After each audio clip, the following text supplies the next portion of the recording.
Hello Arif, how are you? I am fine. Okay. কেমন আছো? ভালো?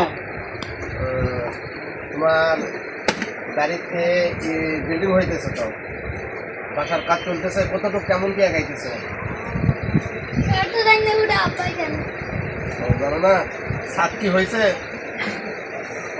মানে তুমি হইছে বুঝতে পারছি। তুমি কোন ক্লাসে উঠছো জানো আরিফ? সিরিতে ক্লাস 3।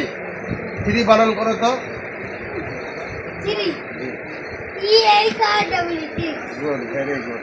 লেখাপড়া ভালোকে করবা, বুঝছো? লেখাপড়া ভালোকে করবা, ফোন কম টিপবা, ঠিক আছে? ফোন কম টিপবা। আর জীবনের লক্ষ্য কি? মানে সবারই তো একটা লক্ষ্য আছে যে লেখাপড়া করে আমি ইঞ্জিনিয়ার হবো, ডাক্তার হবো। তোমার জীবনের লক্ষ্য কি লেখাপড়া করে? মানে জীবনের লক্ষ্য কি তোমার? মানে লেখাপড়া করে তুমি কি হতে চাও বড় হয়ে? আরবি আরবি আরবি করে হুজুর হতে চাও? আরে আর্মি ও সরি সরি সরি, আমি বুঝতে পারিনি। আর্মি দেখ, আর্মিরা তো খুব ভালো, দেশের জন্য যুদ্ধ করে, দেশের জন্য কাজ করে, আর শহীদ হয়। শহীদ হয়। হ্যাঁ কারেক্ট। আরে ঠিক আছে, ওকে, ভালো থাকো, ঠিক আছে, ওকে, গড ব্লেস ইউ। ওকে।